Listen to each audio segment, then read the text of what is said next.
మరలా చూస్తూ ఉండగానే మరలా గుడ్ ఫ్రైడే వచ్చేస్తుంది. ఇంకొక 2 వారాల్లో, అంటే వచ్చే ఆదివారం తర్వాత వచ్చే శుక్రవారం గుడ్ ఫ్రైడేని. ఎప్పుడు కూడా దేవుని మాటలు మనకి ఒక నిరీక్షణను కలుగజేస్తాయి. ఈ భూమి మీద మనం బ్రతికేటప్పుడు దేవుని మాట అనే దానిని గనక మనం మన జీవితంలో చదవకపోయినా, ధ్యానించకపోయినా, చదవటం అంటే అది మనస్సుని దానిలో మనస్సు పెట్టి అంటారు.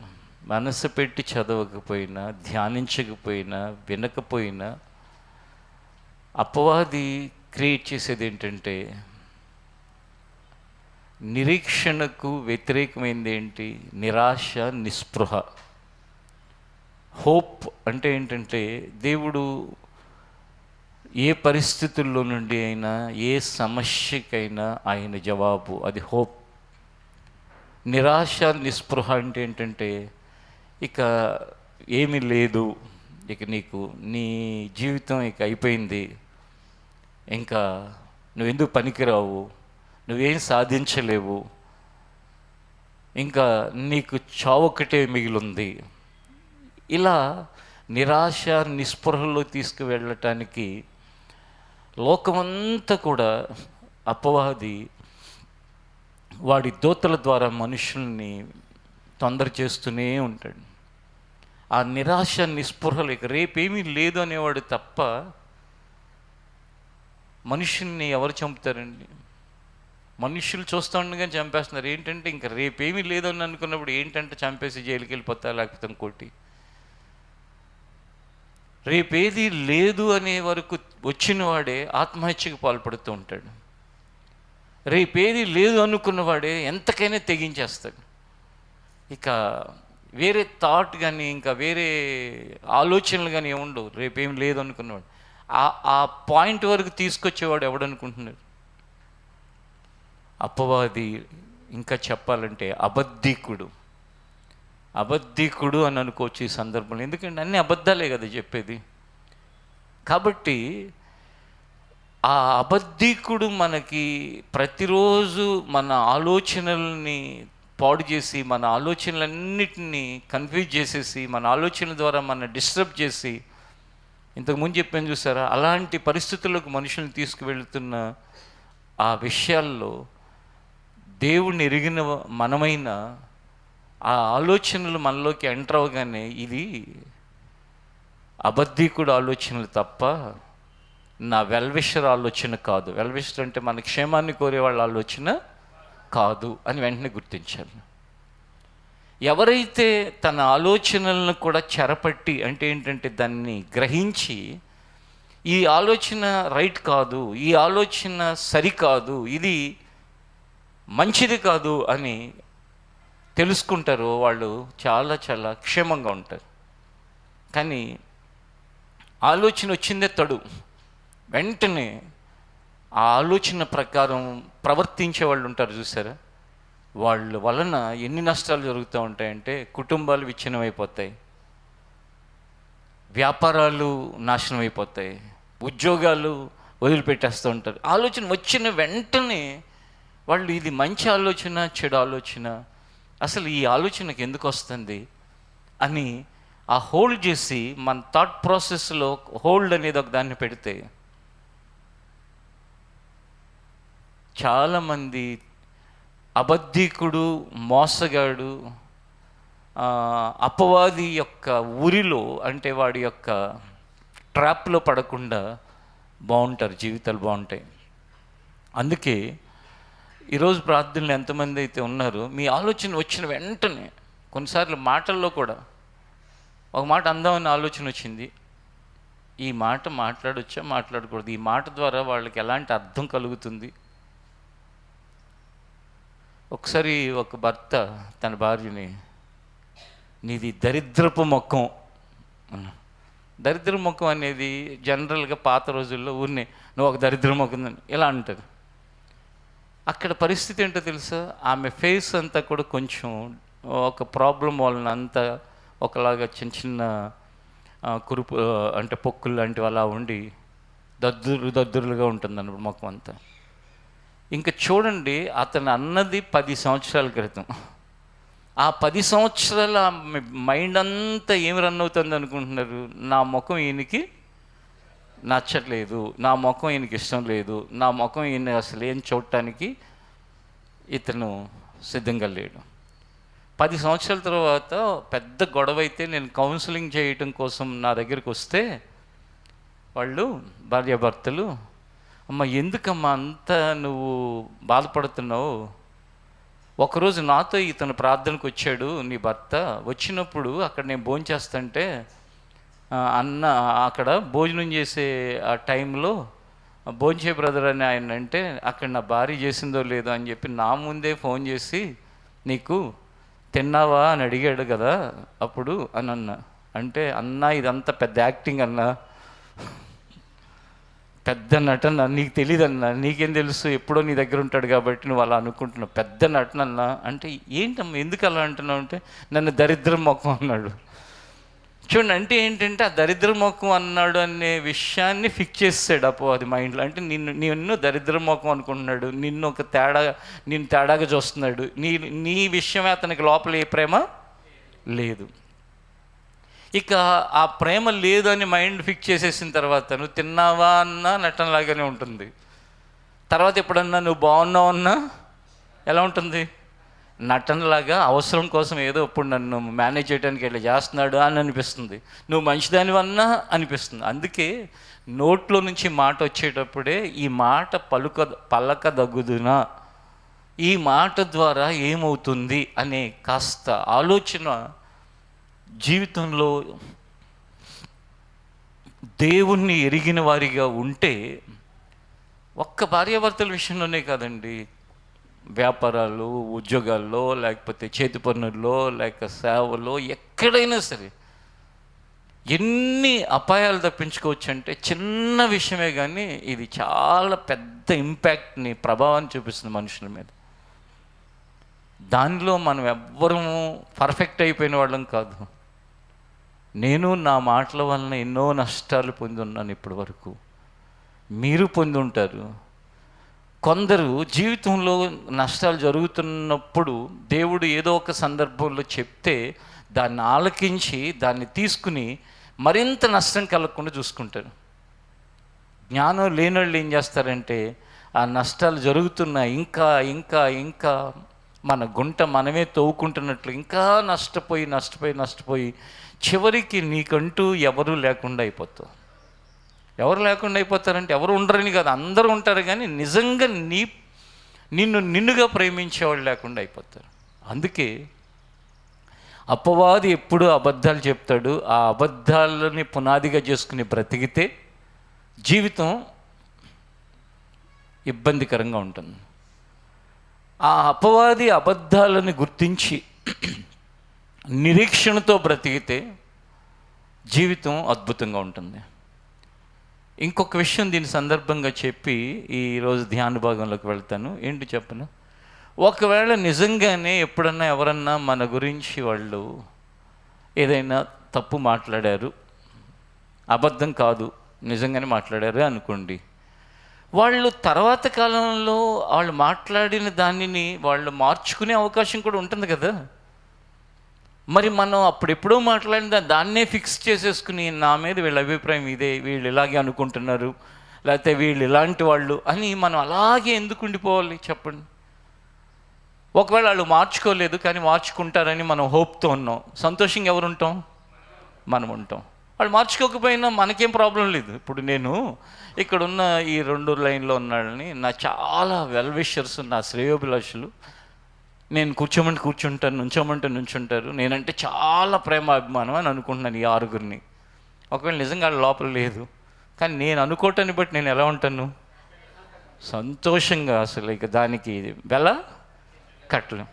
అదే వాళ్ళని వీళ్ళొక తిరుగుబాటుదారులు, లేకపోతే నన్ను మోసం చేద్దామని చూస్తున్నారు, నాకేదో కీడు చేస్తారు, ఎప్పుడో నన్ను వెనుపోటు పొడుస్తారు అనుకుంటూ కూర్చున్నాను, ఒక్క క్షణమైనా బాగుంటామా? జీవితం చాలా సందర్భాలలో ఇక్కడే అయిపోతుంది. మనం అబద్ధాలని ప్రచురపరిచి, అబద్ధాలతో మన హృదయం అంతా నింపి, అబద్ధాలతో మనం నడిపించి ఆ అపవాది యొక్క కోరల్లోనే మనం చిక్కుకుపోయి ఉన్నాం. ఇప్పుడు ఎక్కువ శాతం మంది దాని ప్రక్కన తోసేయండి. ఇప్పటి వరకు అయింది, ఇది అయిపోయింది. ఇకనైనా ఏ ఆలోచన మనకు కలిగినా ఆ ఆలోచనని ఒకసారి హోల్డ్ చేసి, ఇది కరెక్టేనా, ఈ ఆలోచన నేను ఇలా మాట్లాడదగుదునా, ఇలా చేస్తానా, ఇలా చేయొచ్చా, లేకపోతే ఎందుకు అలా ఆలోచిస్తున్నాను, ఎందుకు ఇలా ఆలోచించవచ్చు కదా. నిజంగా చాలాసార్లు మనం మనుషుల గురించి ఆలోచించే ఆలోచనలో మనం అనుకున్నవి ఒక 10% కరెక్ట్, మనం అనుకునే 90% తప్పే ఉంటాయి. నా మీద కోపంతో ఉన్నాడు అని నన్ను ఎంతోమంది చాలాసార్లు, అన్న నువ్వు పక్క నుంచి వెళ్ళిపోయినా నన్ను పలకరించలు, అప్పుడైతే బాగున్నావు అన్నావు, నేను కోపం వచ్చిందేమో అన్నయ్యకి అనుకున్నాను. మొన్న ఒకళ్ళు ఆఫీస్కి వచ్చి చాలా జీవితం అనుభవించిన వాళ్ళు, 65 ఇంకా ఎక్కువ సంవత్సరాలు ఉంటాయి, నన్ను పలకరించలేదని, మీరు పలానా హాస్పిటల్కి వెళ్ళమంటే వెళ్ళలేదని కోపం పెట్టుకున్నారేమో. అసలు ఎంతమందికి ఎన్ని చెప్తాను, అవన్నీ నా మైండ్లో ఏమైనా ఉంటాయా, ఎక్కడికి వెళ్ళారు, ఏమవుతున్నారు, ఇవన్నీ నాకు ఎలా తెలుస్తాయి అంటే, అది ఇంత చిన్నదానికి ఎందుకు మాట్లాడుకుంటున్నావు అంటే, అపవాది ఏం చెప్తూ ఉంటాడు చెప్పండి ఒకసారి, ఏం చెప్తూ ఉంటాడు? నిజాలు చెప్తాడు, అబద్ధాలు చెప్పి మన జీవితంలో మనకు హోప్ లేకుండా చేస్తాడు. ఆ అబద్ధాలను అర్థం చేసుకుని వాటిని గుర్తించి అన్నిటినీ ప్రక్కకు తోసేస్తే మనం ఎంతో ఆనందంగా ఉంటాం. చూడండి, బైబిల్లో నుండి కీర్తనల గ్రంథం 37వ అధ్యాయం.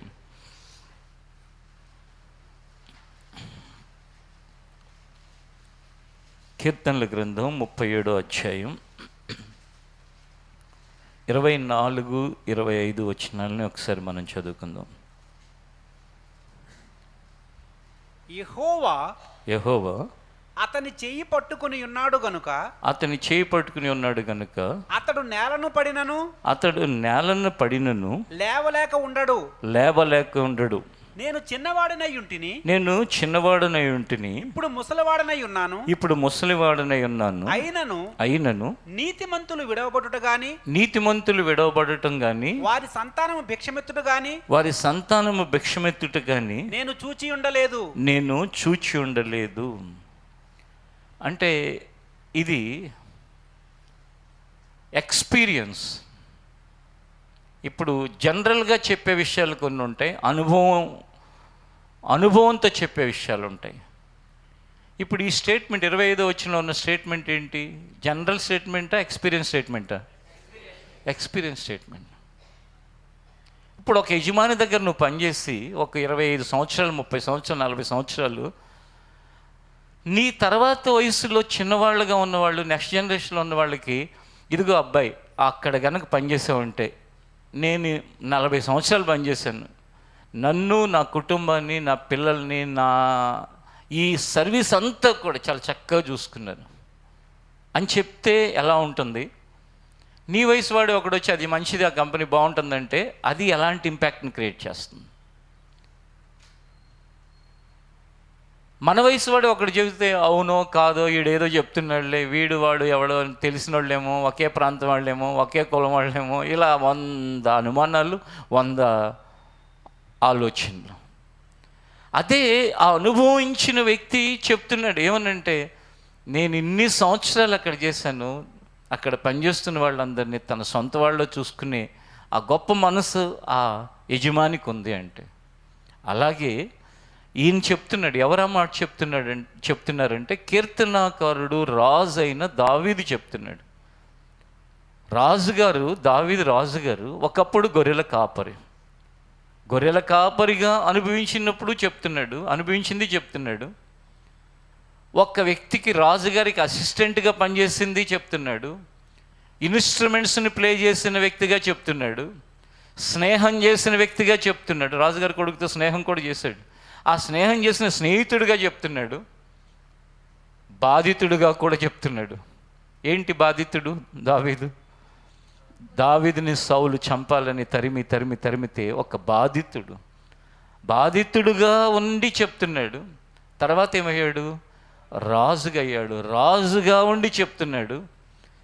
సొంత కుమారుడే ద్రోహం చేసిన తండ్రిగా చెప్తున్నాడు. ఏమని చెప్తున్నాడు తెలుసా? గొర్రెల కాపరిగా ఉన్నాను, గొర్రెలతో పడ్డాను, గొర్రెలతో ఎలా వ్యవహరించాలో చూశాను, అక్కడ ఎన్ని కష్టాలు ఉంటాయని నాకు తెలుసు. రాజుగారి దగ్గర అసిస్టెంట్గా పెట్టారు, అక్కడ ఎలా ఉంటుంది, ఆ చుట్టూ ఉన్న వాళ్ళు ఎలా ప్రవర్తిస్తారు, అక్కడ ఏం జరుగుతూ ఉంటుంది అవన్నీ చూశాను. అక్కడ సంగతి తెలుసు నాకు, అప్పుడు ఎలా ఉంటుంది అనేది. వీటన్నిటిని క్రోడీకరించుకుని నేను మీకు చెప్తున్నాను. అది ఎవరికి, మళ్ళీ ఇక్కడ ఇంకో పాయింట్ కూడా ఉంటుంది. ఏంటో తెలుసా? ఎవరెవరికి ఉపయోగపడుతుందో అది తన ఎక్స్పీరియన్సు. చిన్నవాడికి ఉపయోగపడుతుంది, యవ్వనస్తుడికి ఉపయోగపడుతుంది, మధ్య వయసు వాడికి ఉపయోగపడుతుంది, మధ్య వయసు దాటి పెద్ద వయసులోకి వెళ్ళిన వాళ్ళకి కూడా ఉపయోగపడుతుంది. ఎందుకంటే నేను చిన్నవాడనై ఉంటిని, ఇప్పుడు ముసలివాడనై ఉన్నాను, పెద్దవాడనై ఉన్నాను. ప్రియమైన వారులారా, దేవుని యొక్క ఆ అతి శ్రేష్టమైన ఆయన యొక్క మంచితనం ఆయన యొద్దకు వచ్చిన వారికి అర్థమైతే వారిని కదల్చటం అనేది ఎవరి తరం కూడా కాదండి. ఆ అతి శ్రేష్టమైన దేవుని యొక్క మంచితనాన్ని అర్థం చేసుకునే ప్రయత్నం చాలా ముఖ్యమైనది. మంచి పాటలు పాడటం నేర్చుకోవటం అంత ముఖ్యమైనది కాదు, దీనికంటే మంచిదే అది కూడా. లేక మతపరమైన కార్యక్రమాలు చేయటం మంచిదే, కానీ దానికంటే ముఖ్యమైనది మంచిది ఏంటంటే ఆయన యొక్క మంచితనాన్ని జీవితంలో గ్రహించటం. ఆయన మంచితనాన్ని గ్రహించిన వారందరూ కూడా ఎంత ప్రశాంతంగా బ్రతికారు. దానిలో నాకు నచ్చే వ్యక్తి, అందరికంటే మొదటి వ్యక్తిగా బాగా అర్థమైన వాడు అని అనిపించే వ్యక్తి ఎవరంటే యోబు. ఆ మంచితనం అర్థమైంది కాబట్టే నన్ను చంపినా నేను ఆయన కొరకు కనిపెట్టుకుని ఉన్నాను అంటున్నాడు. కానీ మంచితనం అర్థం కాకపోతే ఏమంటాడు? ఏం దేవుడు, ఇంత మంచివాడిని ఇంత చేసినాకే ఇంకా ఆయనతో నేను ఉండాల్సిన అవసరం ఉందా? సేమ్ అతని సగభాగంగా ఉన్న అతని భార్య అలా అంది. ఏమనంటే, దేవుని దూషించి చనిపోరాదు, నీలాంటి నీతిమంతుడికి, నీలాంటి గొప్ప వ్యక్తికి ఇలా జరగటం ఏంటి, ఇంత అన్యాయం జరగటం ఏంటి అని మాట్లాడింది. ఎందుకంటే ఆయన మంచితనం అనేది ఆమెకు అర్థం కాల. అలాగే భార్యాభర్తలు ఉంటారు, ఒకరికి అర్థమవుతుంది, ఒకరికి అర్థం కాదు. అర్థమైన వాళ్ళని చూసినప్పుడు అర్థం కాని వాళ్ళకి పెచ్చాడు అనిపిస్తుంది. ఇప్పుడు ఒక భర్తకు అర్థమైంది అనుకోండి దేవుని మంచితనం, భార్యకి ఏమనిపిస్తుంది, ఇంత పెచ్చి అంటారా నాయన, ఇలాంటి వాడిని చేసుకున్నాను, ఎంజాయ్ చేద్దామంటే కుదరదు, దేవుడు దేవుడు దేవుడు అంటాడు, ఆదివారం ప్రార్థనకి వెళ్ళకపోతే ఊరుకోడని ఆ మెంటలెక్కుతూ ఉంటుంది ఆమెకి. ఆమెకి అర్థమైంది అనుకోండి, ఆ భర్తకి మెంటలెక్కుతూ ఉంటుంది. ఏంట్రా దేవుడు దేవుడు అంటే, లోకంలో ఇక దేవుడు ఉంటేనే బ్రతుకుతున్నారా, ఇంతమంది ఇన్ని రకాలుగా ఇంత టెక్నాలజీ పెరిగిపోయి అంత ఎంజాయ్ చేస్తుంటే మన పరిస్థితి ఏంటని చెప్పి. ఎంజాయ్ అంటే నీకు మనుషులు పైరూపాన్ని చూస్తే తెలిసిపోతుందా? నేను ఒక అబ్బాయి, అన్న ఆ సమస్యను పరిష్కరించమని పంపించావు కదా, వెళ్ళాను. వెళ్ళేసరికి ఒక వ్యక్తి ఈ చేతికి 4 ఉంగరాలు, ఈ చేతికి 4 ఉంగరాలు, మెడలో ఇంత లావు గొలుసు వేసుకుని వచ్చాడన్న. నా కాన్ఫిడెన్స్ అంతా డౌన్ అయిపోయింది. ఇలా ఎంటర్ అవగానే అమ్మో ఇప్పుడు ఏం చేస్తాడు అని. అరే బాబు, కాన్ఫిడెన్స్ లేనాడే అలాంటి పనులు చేస్తాడు నాయన. కాబట్టి ఎప్పుడైనా ఇంకోసారి ఇలాంటి వ్యవహారానికి వెళ్ళినప్పుడు గుర్తుపెట్టుకు, కాన్ఫిడెన్స్ లేనాడే ఇవన్నీ వేసుకుని అవతలని ఏం చేయాలని చూస్తాడు, డామినేట్ చేయాలని చూస్తాడు. నీ దగ్గర సబ్జెక్ట్ ఉంటే, నీ దగ్గర సరైన విషయం ఉంటే 4 కాదు, ఒక్కొక్క దానికి 2 వేసినా సరే నువ్వు గెలుస్తావు. అంతేకాని అలాంటి వాటన్నిటిని చూసి కంగారు పడబాకు. అంటే నేను ఎందుకు ఈ మాట చెప్తున్నానంటే, పై రూపం వలన వాళ్ళు ఎంజాయ్ చేస్తున్నారు, వాళ్ళు గొప్పవాళ్ళు, వాళ్ళకి అన్నీ ఉన్నాయని ఎవరైనా అనుకుంటే అది అవగాహన లోపం. అది కూడా అపవాది మనుషులకి చెప్పే ఒక పచ్చి అబద్ధం. కానీ రాజుగా, గొర్రెల కాపరిగా, పారిపోయిన వ్యక్తిగా, కుమారుడి చేత అవమానించబడిన వాడిగా, ప్రాణం ఒక్క క్షణంలో పోయేంత దగ్గరగా కూడా చూచిన వ్యక్తిగా, అంటే మరణానికి దగ్గరగా వెళ్ళిన వ్యక్తి దావీదు. అంటే నీడలాగా వెంటాడాడు ఎవరు? సౌలు. చంపేద్దాం. కానీ ఏమని చెప్తున్నాడో తెలుసా? ఇప్పుడు మీరు ఆ మాటను అర్థం చేసుకోండి. ఏమని అంటే, నేను చిన్నవాడనై ఉన్నాను, ఇప్పుడు ముసలివాడినై ఉన్నాను. నీతిమంతులు విడవబడుట కానీ వారి సంతానం భిక్షమెత్తుకోవటం కానీ నేను చూచి ఉండలేదు. హల్లెలూయా. నేను చూచి ఉండలేదు, ఇంకంతే షూర్. అది ఒక్క వ్యక్తి చెప్తే ఏమో అతనికి ఫేట్ లక్ కలిసి వచ్చి అలా ఉందేమో అనొచ్చు. అప్పటి నుంచి మనం చూస్తే ఇప్పటి వరకు, నేను కూడా నా 17వ సంవత్సరంలో ప్రభువుని ఎరిగాను. 35 సంవత్సరాల కాలం చూస్తూ వస్తున్నా, యవ్వన ప్రాయం నుంచి. ఎక్కడ ఎప్పుడు ఏ విశ్వాసముతో వెళుతున్న వ్యక్తిని, లేక కుటుంబాన్ని, సంఘాన్ని, లేక సామాన్యుణ్ణి, సేవకుల్ని ఎప్పుడు ఆయన విడిచిపెట్టడం అనేది కానీ, వారికి మేలు చేయకుండా మానటం అనేది కానీ నేను కూడా చూడలేదు. నాలాగా కొన్ని లక్షల కోట్ల మంది చెప్పగలుగుతారు, మీలో కూడా అనేక మంది చెప్పగలుగుతారు. కానీ కొంతమంది చెప్పలేరు. ఎందుకు అంటే, మీరు ఎవరినో కొంతమందిని చూసి వాళ్ళు మంచివాళ్ళే కదా, చాలా భక్తిగా ఉన్నవాళ్ళే కదా, వాళ్ళకి ఈ పరిస్థితులు ఏంటి, ఈ సమస్యలు ఏంటి అని మీకు అనిపించవచ్చు. మన భక్తి పైకి కనిపించేది కాదు, కానీ అంతరంగపు స్థితిని చూస్తే దేవుడు మనుషుల యొక్క జీవితంలో ఏం చేస్తాడంటే, మనుషులు పైరూపాన్నే చూస్తారు, ఆయన హృదయ అంతరంగములను పరిశోధించేవాడు. ఆయన మనం చదువుకున్న ఆ పై వచనం 24 వచనం ఒకసారి మరలా చదవండి. ఏమని రాస్తుంది? యెహోవా అతని చేయి పట్టుకుని ఉన్నాడు గనుక అతడు నేలను పడినను లేవలేక ఉండడు. అంటే ఒకవేళ అతను పడిపోయినప్పటికీ కూడా ఇంకా లేవలేకుండా ఆగిపోడు, అతని పైకి లేస్తాడు. 28వ వచనాన్ని కూడా చూడండి. ఏలయనగా యెహోవా న్యాయమును ప్రేమించువాడు ఆయన తన భక్తులను విడువడు వారు ఎన్నటెన్నటికీ కాపాడబడుదురు గాని భక్తిహీనుల సంతానము నిర్మూలమగును. ఆయన భక్తులంట ఆయన ఎన్నటెన్నటికి ఏం చేస్తాడంట, విడవక కాపాడుతాడంట. అందాకెందుకండి, ఎప్పుడో అబ్రహాముకు దేవుడు వాగ్దానం చేశాడు, దావీదుకి ఒక వాగ్దానం చేశాడు. అబ్రహాము, ఇస్సాకు, యాకోబు వాళ్ళు తెలుసు మీకు. అబ్రహాము కొడుకు ఇస్సాకు, ఇస్సాకు కొడుకు యాకోబు, యాకోబు యొక్క పిల్లలు ఇశ్రాయేలీలు, వారిలో నుండి దావీదు. వాళ్ళకు వాగ్దానం చేశాడు. ఆ వాగ్దానం యొక్క నెరవేర్పుని ప్రపంచంలో మీరు ఇప్పుడు చూస్తే అస్సలు ఏముంది, నేను ఒక్కటి కొడితే చచ్చిపోతాడు, లేకపోతే ఒక్కటి ఏదైనా చేస్తే సర్వనాశనం అయిపోతుంది అనుకుంటున్నా కూడా ఆ వాగ్దానం యొక్క ఫలం ఆ వాగ్దాన సంబంధీకుల్ని ఎలా కాపాడుతుందో కాస్త సమాజం గురించి అవగాహన నుండి ఒక ప్రపంచవ్యాప్తంగా విషయాలు తెలిసిన వాళ్ళందరికీ తెలుసు. ఎలా కాపాడుతుంది అంటే, ఆ మాట తన భక్తుల్ని ఆయన ఎప్పుడు విడవడు.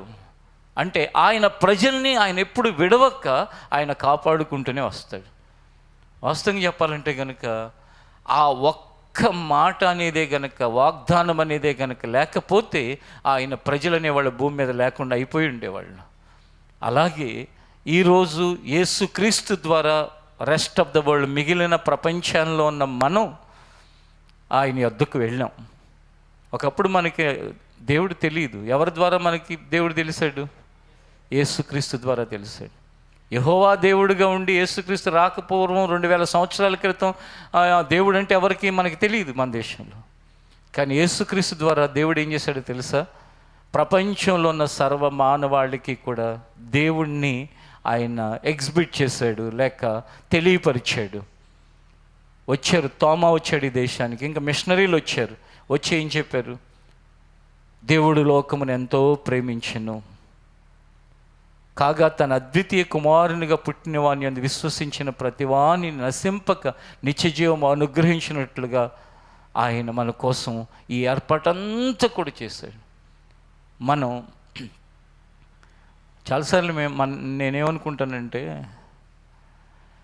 మనలో ఎక్కడో ఏదో ఒక మూల ఒక అమాయకత్వము, లేకపోతే ఒక లాజిక్ అనేది ఆలోచించకుండా, మనం ఎవరి ద్వారా దేవుని తెలుసుకున్నాం? మన అమ్మో, మన నాన్నో, మన తల్లిదండ్రులు, మన తాత ముత్తాతలు ఎవరో ఒకరు ప్రభు దగ్గరికి వెళ్ళారు. అదే ఈ భూమి మీద ఇప్పుడు కొంతమంది ప్రతిదాన్ని లాజిక్ మాట్లాడతా, అలా ఎందుకు అవుతుంది, ఇలా ఎందుకు అవుతుంది, దేవుడైతే ఏంటి, ఇలా అన్నవాళ్ళు ఎవరు ఆ దేవుడే తెలియకుండా అయిపోయారే. కానీ దేవుడు మన దయ చూపించి ఆయనను ఎరిగే భాగ్యాన్ని మనకు అనుగ్రహించాడు. అందుకే ఆ వాగ్దానాలకు మనం వారసులమయ్యాం. ఆ వాగ్దానాలను బట్టి మనం నెమ్మదిగా ఉంటున్నాం, కుటుంబంలో సమాధానం ఉంటుంది. భార్య స్థానంలో ఉన్నవాళ్ళు నువ్వెంత అంటే నువ్వెంత అనకుండా విధేయత కలిగి అయ్యో వాక్యం చెప్తుంది కదా నేను అలా ఉండాలని బ్రతుకుతున్నారు. భర్త స్థానంలో ఉన్నవాళ్ళు భార్యని హింసించి వేధించకుండా నా సొంత శరీరం వల్లే ప్రేమించమని చెప్పాడు కదా దేవుడు, అలా ప్రేమించుకుంటూ వెళుతున్నారు. అందుకే మెజారిటీ క్రైస్తవ కుటుంబాల్లో నెమ్మది, సమాధానం, క్షేమం ఉండటానికి కారణం ఆ దేవుడే కనుక దొరకకుండా ఉండుంటే కనుక జీవితాలు ఎంత భయంకరంగా ఉన్నాయి. ఒకే ఇంట్లో ఉంటారు, ఒకరినొకరు మోసం చేసుకుంటూ ఉంటారు. ఒకే ఇంట్లో ఉంటారు, ఒకరికొకళ్ళు మోసం కంటే పెద్ద పేరు చెప్పాలంటే ద్రోహం చేసుకుంటూ ఉంటారు. ఆ ద్రోహం ఎప్పుడైనా బయటపడింది అనుకోండి, అవసరమైతే చంపటానికి కూడా వెనకాడరు. ఇంకా చంపడానికి కూడా వెనకాడకపోతే ఇంక జీవితంలో ఇంకా అంతకంటే ఘోరమైంది ఏమైనా ఉందా? ఎలిమినేట్ చేయటం కంటే. ఎవరు శత్రువా? ఎవరు టెర్రరిస్టా?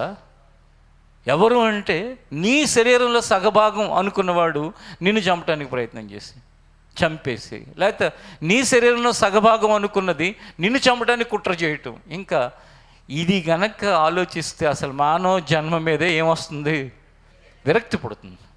కానీ ఆ విరక్తి, ఆ భయాలు, ఆ ఆందోళన లేకుండా దేవుడు ఒక నిరీక్షణ మనకు కలుగు చేశాడు. ఆయన విశ్వసించిన ప్రజలను ఆయన విడవడు అని. హెబ్రీయులకు రాసిన పత్రిక 13వ అధ్యాయం, త్వరగా మీరు తీయండి ఒకసారి బైబిల్లో నుండి. హెబ్రీయులకు రాసిన పత్రిక 13వ అధ్యాయం 5వ వచనాన్ని ఒకసారి మనం చదువుకుందాం. ధనాపేక్ష లేని వారై మీకు కలిగిన వాటితో తృప్తి పొంది ఉండుడి. నిన్ను ఏ మాత్రమును విడువను, నిన్ను ఎన్నడను ఎడబాయను అని ఆయనయే చెప్పెను కదా. చూడండి, నిన్ను ఏమాత్రమును విడువను, నిన్ను ఎన్నడును ఎడబాయను అని ఆయనే కదా చెప్పాడు. ఎవరు చెప్పారు? ఆయన చెప్పాడు. అందుకే ఆయన చెప్పిన దాన్ని, దేవుడు చెప్పిన దాన్ని రాజుగా ఉన్న దావీదు ఏం చేస్తున్నాడంటే దానిని అనుభవపూర్వకంగా మరొకసారి గుర్తు చేస్తున్నాడు. ఏమనంటే దేవుడు నీతిమంతుడిని విడిచిపెట్టడం కానీ, వారి సంతానం భిక్షమెత్తుకోవటం కానీ నేను చూచి ఉండలేదు. అనగా ఆయన విడవలేదు, ఆయన ఎడబాయలేదు, ఆయన చక్కగా ఆయన ప్రజలను ఆయన నడిపిస్తున్నాడు. ఈరోజు ఈ ఆరాధనలో ఉన్న మనలో ప్రతి ఒక్కరూ ఈ రోజుకి, ఈ క్షణానికి లేమితో ఉండొచ్చు. కొన్ని పరిస్థితులు మన జీవితంలో అంటే లేమి అంటే లేకుండా ఉండొచ్చు. ఉదాహరణకి వివాహమైంది, సంతానం లేకుండా ఉండొచ్చు, అదొక లేమి. అలాగే నువ్వు వ్యాపారం చేస్తున్నావు, దానిలో లాభాలు రాకుండా ఒక ఇబ్బందికరమైన పరిస్థితులు ఎదుర్కొంటూ ఉండొచ్చు, అది ఒక లేమి.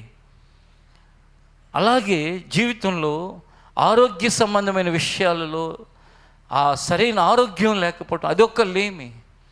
ఈ పరిస్థితుల మధ్యలో ఉన్నవేమో దేవుడు ఆ సందర్భం మనం చూసినప్పుడు ఆ కొంత టైంలో మనం దేవుడు ఎందుకు నన్ను పట్టించుకోవట్లేదు ఇలా ఆలోచించటాన్ని ప్రక్కన పెట్టి, ప్రభా ఎందుకు ఈ టైం నా జీవితంలో అనుమతించే ఇలాంటి పరిస్థితి, ఈ సందర్భం ఎందుకు నాకు సంభవించిందో నాకు అర్థం కావటం లేదు. అర్థమైతే మనం ఎవరం కంప్లైంట్ చేయం, అర్థమైతే మనం ఎవరం బాధపడతామా? ఇప్పుడు ఎక్కడో అవి శుభ్రంగా లేవని మనకు కనిపించిన గబగబా ఆ ఫుడ్ ఏదో తింటే మన స్టమక్ అంతా అప్సెట్ అయిపోయిందని మనం ఏం బాధపడం. ఎందుకంటే కొంచెం ఆగాల్సింది, నాకు తెలిసినా తిన్నాను, ఆ నీళ్లు త్రాగకుండా ఉండాల్సింది తెలిసినా త్రాగాను, అందుకే ఇలా నాకు అయింది అనుకుంటాం. అలాగే మనకి గనుక విషయం దేన్ని బట్టి అంటే తెలిస్తే మనం ఏం వరియవం. కానీ చాలాసార్లు మన జీవితంలో మనకు తెలియదు ఎందుకు అలా జరిగింది, ఎందుకు దేవుడు మౌనంగా ఉన్నాడు, ఎందుకు దేవుడు ఏం కలగజేసుకోవట్లేదు ఈ పరిస్థితులు అనుకుంటాం. కానీ అలాంటి సమయంలోనే కావాల్సింది ఏంటయ్యా అంటే దేవుని అందలి విశ్వాసం కావాలి. ఆయన వాగ్దానాన్ని గుర్తు చేసుకుని విడువను ఎడబాయిను అని చెప్పిన దేవుడు రాజుగా ఉన్న దావీదు ద్వారా నేను చూశాను, ఎక్కడ విడిచిపెట్టబడలేదు అని చెప్పిన దేవుడు చెప్పాడు కదా, నేను కూడా ఆ అచంచలమైన విశ్వాసం దేవుని మీద కలిగి ఉంటాను. ఏమీ కాదు. నీతిమంతులు అంటే ఏంటంటేనండి, అన్నీ పర్ఫెక్ట్గా ఉన్న వ్యక్తి అని కాదు. నీతిమంతుడు విశ్వాస మూలముగా జీవిస్తాడు అంటే ఏంటంటే, నీతిగా బ్రతకాలి అనే ఒక తపన కలిగి ప్రభువునందు విశ్వాసంతో మనం వెళుతూ ఉంటే, ఒకవేళ పొరపాటు ఏదైనా చేసిన వెంటనే నీ లోపల ఉన్న పరిశుద్ధాత్ముడు అంటాడు, నువ్వు పొరపాటు చేసావంటే వెంటనే ప్రభు తప్పైపోయింది, తొందరపడ్డాను, నన్ను క్షమించు, ఇంకొకసారి నేను ఇలాగున్నా చేయకుండా నాకు సహాయం చేయి. ఈ కాన్షియస్, ఈ మనస్సాక్షి ఎప్పటికప్పుడు లైవ్లో పెట్టుకునే వాళ్ళు ఎవరు ఉంటారు, వాళ్ళని దేవుడు నీతిమంతులు అంటారు. అదే నీతిమంతుడు విశ్వాస మూలముగా జీవిస్తాడు. అంతేగాని అన్నీ చేసేయటం, మళ్ళా ఏమీ స్పందన లేకుండా, ఏం పశ్చాత్తాపం లేకుండా, ఆ కాన్షియస్ అనేది లేకుండా ప్రవర్తించడం కాదు. నీతిమంతులు ఎప్పుడు ఏం చేస్తూ ఉంటారంటే, వాళ్ళ మాట పొరపాటును మాట్లాడినా, వాళ్ళ ఆలోచనలు పొరపాటును ఆలోచించినా, లేక వారు చూపులు సరిగా లేకపోయినా, వాళ్ళ సమస్త ప్రవర్తన విషయంలో ప్రతిరోజు లైవ్లో ఉంటారు, స్పందనతో ఉంటారు. ఏమనంటే, నేను ఎందుకు ఇట్లా తప్పుగా ఆలోచించాను. మొన్న మెన్స్ మీటింగ్ జరిగింది, మీలో కొంతమంది లేరు. ఆ మెన్స్ మీటింగ్లో ఒక వ్యక్తి యొక్క విషయాలని ఇంకో వ్యక్తి ఇంటరాక్ట్ అయ్యి అందరికీ తెలియటానికి మాట్లాడుతున్నాడు. అంటే ఒక ఇంటర్వ్యూ లాంటిది అనుకోండి. ఇంటర్వ్యూ చేస్తున్న వ్యక్తి ఎవరినైతే ఇంటర్వ్యూ చేస్తున్నాడో అతన్ని మాట్లాడించే ముందు, తమ్ముడు, ఒకప్పుడు నిన్ను చూసి నేను అసూయపడ్డాను అని చెప్పాడు స్టేజ్ మీద. ఎవరు? ఇంటర్వ్యూ చేస్తున్న వ్యక్తి ఇంటర్వ్యూ చేసే వ్యక్తిని. అసలు ఎవరి లోపల ఉంది చెప్తారు చెప్పండి. అంటే అక్కడ అన్ని వందల మంది ఉన్నారు, వాళ్ళందరూ ఇప్పుడు చేసేవాడిని ఏమనుకుంటారు, పైకి బాగానే కనపడతాడు, వీడు ఎంత అసూయపరుడు అనమాట అని అనుకుంటారు కదా. కానీ అనుకుంటే నాకెందుకు, నా దేవుడు దాన్ని చూస్తున్నాడు. నా ముందు కనపడుతున్న ఈ వ్యక్తి విషయంలో నా కాన్షియస్ని క్లియర్ చేసేసుకుంటే నేను దేవుని దగ్గర నీతిమంతుడిగా ఉంటాను. హల్లెలూయా, హల్లెలూయా. అది అండి, ఎప్పుడు మన కాన్షియస్ని లైవ్లో పెట్టుకోవటం అంటే ఏంటంటే, అందరి ముందు నువ్వు మైక్ పెట్టి నువ్వు చెప్పినా చెప్పకపోయినా అది వేరే విషయం, కానీ ఎప్పటికప్పుడు దేవునితో నువ్వేం చేయాలి అంటే క్లియర్ చేసేసుకోవాలి. అలాంటి స్వభావం కలిగిన వ్యక్తుల జీవితాల్లో దేవుడు అంటాడు, వాళ్ళు ఎక్కడ విడిచిపెట్టబడటం జరగలేదు. వారి సంతానము అనేది ఎవరొకరి దగ్గరికి వెళ్ళి చేయి చాపే పరిస్థితిని ప్రభువు రానియలేదు.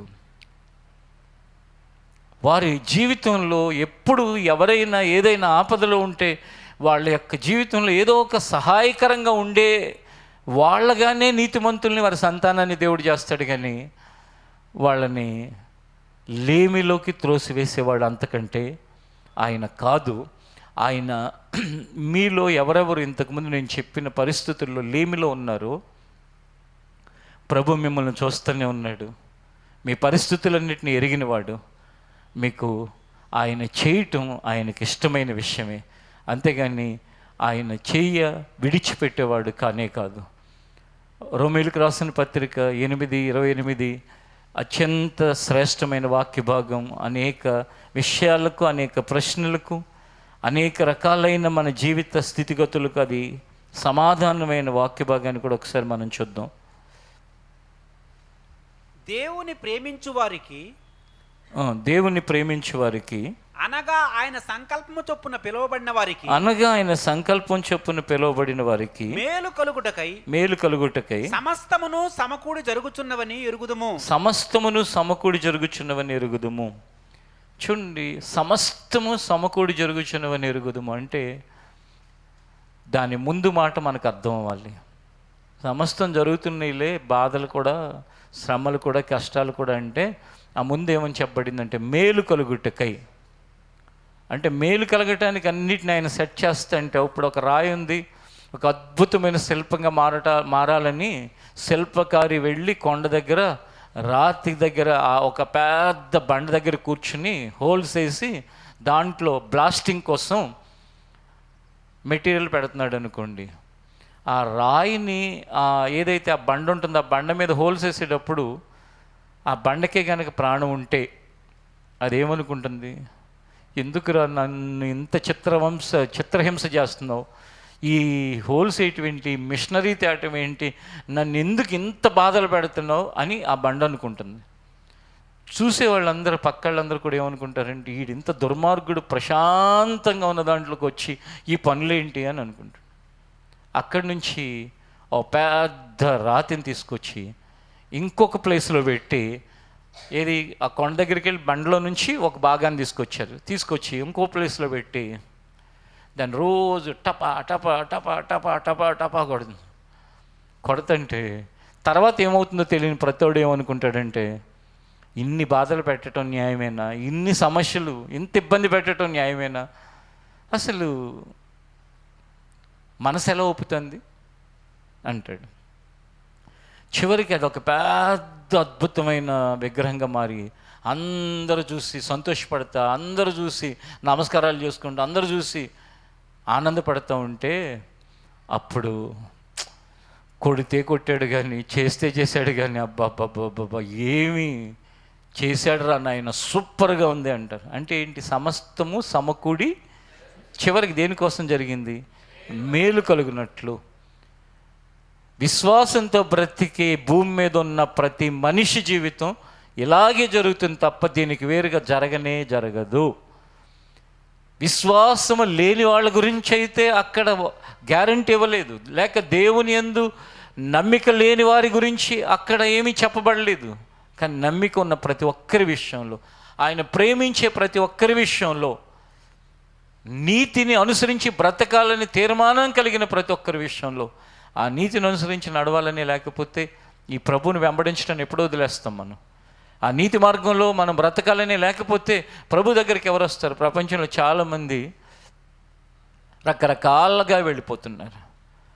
ఆ యేసు ప్రభు అంటే అది చేయకూడదు, ఇది చేయకూడదు అంటారా అని చెప్పేసి ఏది చేసినా పర్వాలేదు. ఇప్పుడు యేసు ప్రభుకి ఆల్టర్నేటివ్గా ప్రపంచంలో సాతాను సృష్టించిన గొప్ప విషయం ఏంటి తెలుసా? గొప్ప అంటే వాడి దృష్టిలో ఏం చేసినా పర్వాలేదు, ఏం చేసినా పర్వాలా, నువ్వు ఏది చేసినా ఏం కాదు అనే ఒక మతాన్ని సృష్టించాడు. అదే లోకంలో యేసు మార్గానికి ఆల్టర్నేటివ్గా మనుషులు ఎంచుకుంటున్నారు. నువ్వేమైనా చేసేసి నేను నడిసొస్తాను అనుకో, లేకపోతే నువ్వు ఏదోటి ఇస్తాననుకో, ఏదోటి చేస్తాననుకో, అయిపోద్ది. కానీ ఈ గ్రంథం అలా కాదు, ఈ సృష్టికర్త అలా కాదు. ఆయన ఏమంటున్నాడంటే, నువ్వు బలహీనుడివే, నువ్వు బలహీనురాలువే, కానీ నీ బలహీనతల నుంచి బయటపడాలని నీ చివరి శ్వాస వరకు శ్రద్ధ పెట్టాలి. క్షమాపణ కోరుకుని ఇంకొకసారి జరగకూడదని నీ మనసులో ఉండాలి. అంతేగాని గ్రాంటెడ్గా నేను నిన్ను కాపాడుతున్నాను కాబట్టి, నేను నిన్ను ప్రేమిస్తున్నాను కాబట్టి, నేను నిన్ను క్షమిస్తున్నాను కాబట్టి గ్రాంటెడ్గా తీసుకుని ఏ స్పందన లేకుండా నువ్వు బ్రతికితే అది నీతిగా బ్రతకటం కాదు. నీతిమంతుడు ఎలా బ్రతుకుతాడంట? విశ్వాస మూలంగా బ్రతుకుతాడు. నీతిమంతుడు విశ్వాస మూలంగా బ్రతుకుతాడు. విశ్వాస మూలముగా బ్రతకని వాని యందు దేవునికి సంతోషం లేదండి. అందుకే ఈ ఉదయకాలం అందరూ కూడా ఎన్నడూ నేను విడిచిపెట్టబడేదానిని కాదు, విడిచిపెట్టబడేవాడిని కాదు. నేను ఏ వయసులో ఉన్నప్పటికీ, నేను ఏ పరిస్థితుల్లో ఉన్నప్పటికీ, నేను ఏ సమస్యలో ఉన్నప్పటికీ ఆయన విడవను ఎడబాయనని చెప్తున్నాడు. ఆ దారిలో నేను వెళతాను అని ఆ మాటని మన హృదయంలో ప్రభు స్థిరపరిచినట్లుగా మనం ప్రార్థన చేద్దాం. ఆ మాటను మనం ఎన్నడూ కూడా విడిచిపెట్టకుండా దాన్ని గట్టిగా పట్టుకుని బ్రతకటానికి దేవుని సహాయాన్ని అడుగుదాం. అపనమ్మిక అనేది దేవుని మాట మీద రాకుండా చేయమని దేవుని వేడుకుందాం. అట్టి భాగ్యాన్ని ప్రభు మనకు దయచేయను గాక. ఆమెన్. లేచి నిలబడి ప్రార్థన చేసుకుందాం.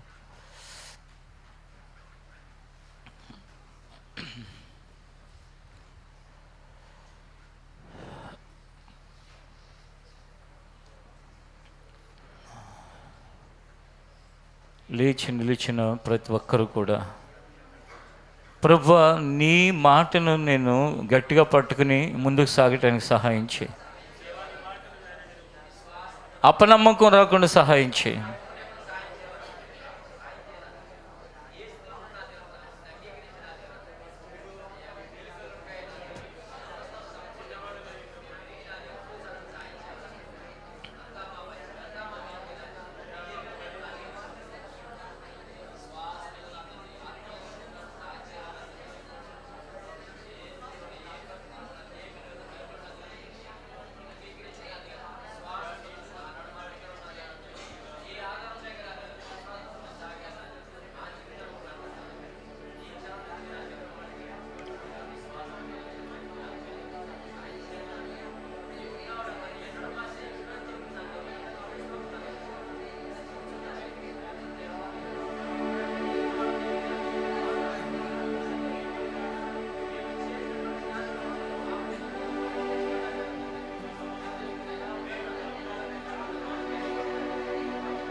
నేను చిన్నవాడనై ఉన్నాను ఒకప్పుడు, ఇప్పుడు పెద్దవాడనై వృద్ధాప్యంలోకి వచ్చి నా అనుభవాన్ని చెప్తున్నాను.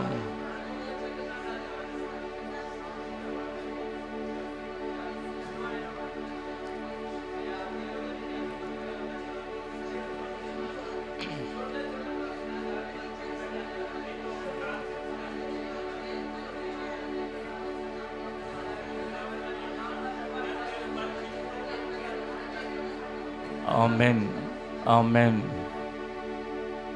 ప్రభువా, మేమందరము నీ పిల్లలం ప్రభువా. నీవు మా దేవుడవు, మేము నీ ప్రజలము, నీ పిల్లలము నాయన. నీ పిల్లలమైన మేము నిన్ను ఎంత అర్థం చేసుకోగలిగితే అంత ఆనందంగా ఉంటాం ప్రభువా. మా పితరుడు, మా తండ్రి అయిన దావీదు, నేను చిన్నవాడనై ఉన్నప్పటి నుండి చూస్తున్నాను, ఎప్పుడూ కూడా దేవుడు నీతిమంతుల్ని విడవటం అనేది చూడలేదు అని చెప్పాడు నాయన. తను గొర్రెలు కాచేటప్పుడు ఎలా కాపాడావో తెలుసు. సౌలు దగ్గర పనివాడిగా ఉన్నప్పుడు ఎలా కాపాడావో తెలుసు. గొలియాతుతో పోరాడుతున్నప్పుడు ఎలా కాపాడావో తెలుసు. సౌలు అసూయతో తరుముతున్నప్పుడు ఎలా కాపాడావో తెలుసు. కడుపును పుట్టిన కొడుకే తరిమినప్పుడు ఎలా కాపాడావో తెలుసు. మరణం తనకి వెంట్రుక వాసి అంత దగ్గరగా వచ్చింది, అప్పుడు కూడా కాపాడావని తెలుసు. ఇవన్నీ తలంచుతూ ఉంటే నన్నును నాతో ఉన్న వీరందరినీ ఎలా కాపాడావో కూడా మాకు తెలుసు. ఎలా రక్షించావో తెలుసు. ఎలా పోషించావో మాకు తెలుసు నాయన. అలా తెలిసిన మేము కొన్నిసార్లు బలహీనులమై అపనమ్మికతో ఉంటున్న పరిస్థితులను కొట్టివేసి విశ్వాసంతో సాగిపోయే వారిగా ఉంచిన ఆయన. ఇంకను ఈ అనుభవాలు ఎరగని వారు, నిన్ను సరిగా ఎరగని వారికి ఈ వాక్యం ద్వారా సరిగా నిన్ను అర్థం చేసుకోవటానికి కూడా కృప చూపించండి. నిన్ను విడువను, ఎన్నడూ ఎడబాయును అని చెప్పి నీ మాట ప్రకారము ఎవరి జీవితంలో ఆరోగ్యములో లేమితో ఉన్నారు, వారికి ఆరోగ్యం అవసరం ఉన్నదో వారికి చక్కటి ఆరోగ్యాన్ని దయచేయ ప్రభా. ఇప్పుడే ఈ క్షణమే నీ ప్రభావాన్ని పంపి వాళ్ళ బలహీనతల నుంచి వారిని బయటికి తీసుకురా నాయన. కుంటి వారిని నడిపించిన దేవా, కుష్ఠరోగులను బాగు చేసిన దేవా, బలహీనుల్ని స్వస్థపరుచున్న ఆయన. అలాగే ఆర్థిక ఇబ్బందుల్లో సతమతమవుతున్న వారి జీవితాలని మీరు మీ యొక్క కృపను చూపించి విడువను ఎడబాయిను అని మాట ప్రకారం సమస్యల్ని పరిష్కరింపచేయను ఆయన. కుటుంబ సమస్యల్లో ఉన్న వారి సమస్యలను పరిష్కరించిన ఆయన. మరి ఏ సమస్య అయినప్పటికీ ఆత్మీయంగా ఎదగలేక, నిన్ను వెంబడించలేక, ఎప్పుడో ఒకసారి నీ దగ్గరకు వస్తూ నశించిపోతున్న వారి జీవితాలని కనికరించిన ఆయన. పిల్లల విషయమై కలవరపడుతున్న వారికి సహాయం చేయండి. ప్రతి ఒక్కరిని నీ నామంలో జ్ఞాపకం చేసుకుంటూ ప్రార్థిస్తున్నాను తండ్రి. అదేవిధంగా నిన్ను విడువను, ఎన్నడూ ఎడబాయును అని చెప్పావు కదా. మిడిల్ ఈస్ట్లో ప్రభా జరుగుతున్న యుద్ధంలో కూడా దయ చూపించి సమస్య పరిష్కారాన్ని దయచేయండి ఆయన. నెమ్మది కలుగు చేయదేవా.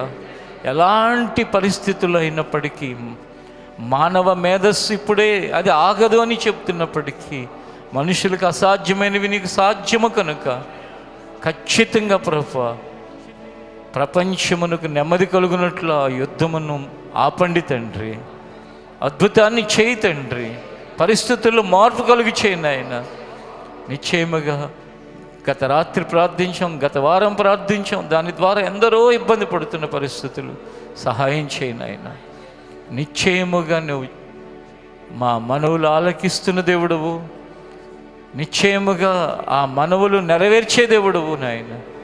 ప్రతి వ్యక్తిగత అవసరతలు, కుటుంబ అవసరతలు, దేశం, ప్రపంచంలో ఉన్న మానవ జాతి యొక్క అవసరతల కొరకు నేను వేడుకుంటున్నాను తండ్రి. మేలు కలుగుటకే సమస్తము సమకూడి జరుగుతున్నాయన్నావు కదా. మేము జరుగుతున్న భయానకమైన పరిస్థితుల్లో రాబోయే కాలంలో ఖచ్చితంగా ప్రభు అది మేలుగా ఏ విధంగా నువ్వు చేస్తావో కూడా చూడగలము నాయన. సహాయం చేసి నడిపించండి. మరొక వారం అంతా కూడా నీ కాపుదలు దయచేయి ప్రభు. ఉద్యోగాలలో, చేతి పనులలో, రాకపోకలలో, పిల్లలు కొందరు ఎగ్జామ్స్ రాస్తున్నారు, ఇంకా రాయటానికి సిద్ధపడుతున్నారు, వారందరి చదువులు సహాయం చేయమని యేసు నామములో అడుగుచున్నాం తండ్రి. ఆమేన్. ఆశీర్వాదపు కోరుస్తూ మన ముగింపులకు వెళ్దాం. ఆశీర్వాదించుము మమ్ము దేవా, నిన్నైనా దీవెనతో పంపుమయ్యా. ఆశీర్వాదించుము మమ్ము దేవా, నిన్నైనా దీవెనతో పంపుమయ్యా. నీదు సన్నిధిలో మేము నిలచి పొందేదామెన్నో మేలులను. నీదు సన్నిధిలో మేము నిలచి పొందేదామెన్నో మేలులను. పొందేదామెన్నో మేలులను. పొందేదామెన్నో మేలులను. తండ్రి అయిన దేవుని ప్రేమ, కుమారుడు రక్షకుడు అయిన యేసుక్రీస్తు కృప, పరిశుద్ధాత్మ దేవుని ఆదరణ సహవాసము ఇక్కడున్న మనకు సకల పరిశుద్ధులకు అనుగ్రహించి నడిపించునుగాక. ఆమేన్. ఈ ఆరాధన ముగింపులో మీ అందరికీ నా వందనాలు.